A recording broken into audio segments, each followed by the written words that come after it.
Halo, perkenalkan saya Dehendi Wijaya. Saya di sini akan membahas tentang logika inferensia. Pertama-tama, apa itu logika inferensia? Inferensia adalah proses menarik kesimpulan dari bukti pendukung yang ada. Kita dapat membuat kesimpulan ketika membaca literatur.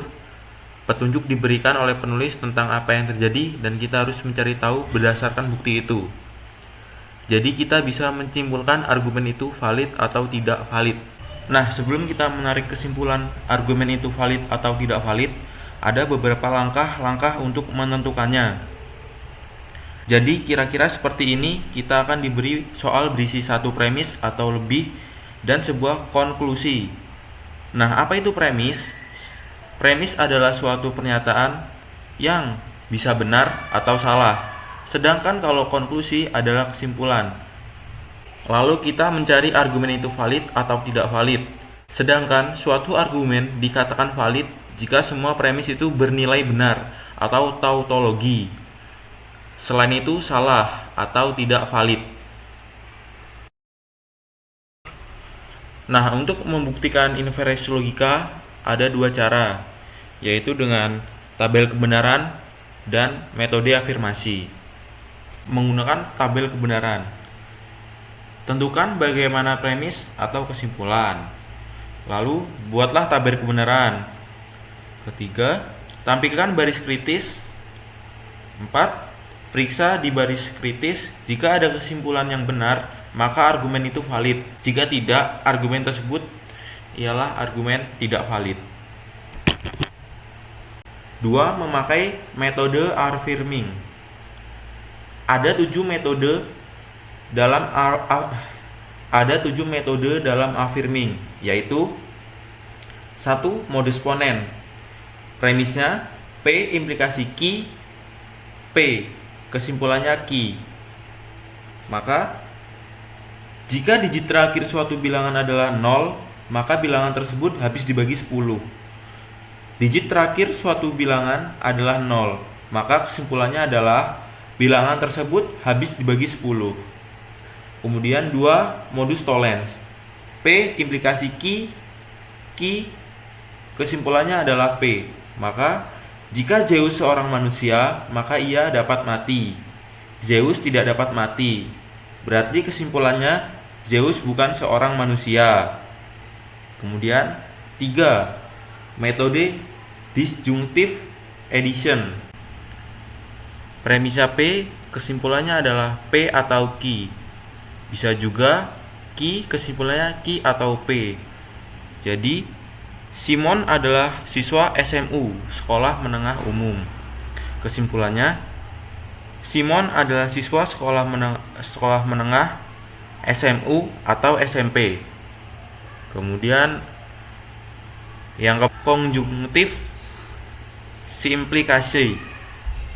Premisnya P dan Q, kesimpulannya P. Bisa juga P dan Q, kesimpulannya Q. Premisnya adalah Lina menguasai bahasa C++ dan Python. Kesimpulannya Lina menguasai bahasa C++.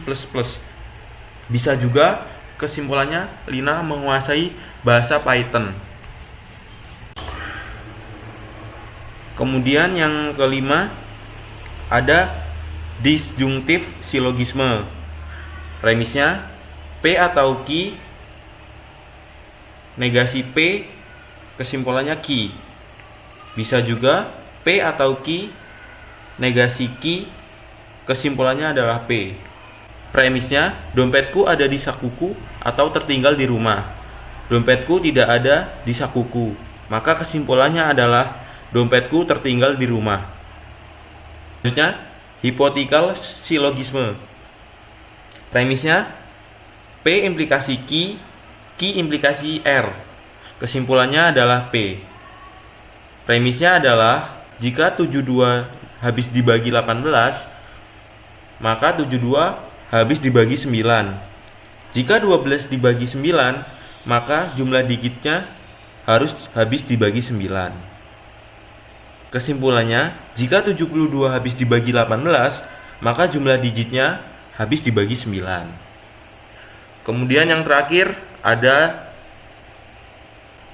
metode dilema. Premisnya P implikasi Q, P implikasi R, Q implikasi R. Kesimpulannya adalah R. Premisnya, nanti malam Aji mengajak saya nonton atau mengajak saya makan di restoran. Jika Aji mengajak saya nonton, maka saya akan pusing. Jika Aji mengajak saya makan di restoran, maka saya akan pusing.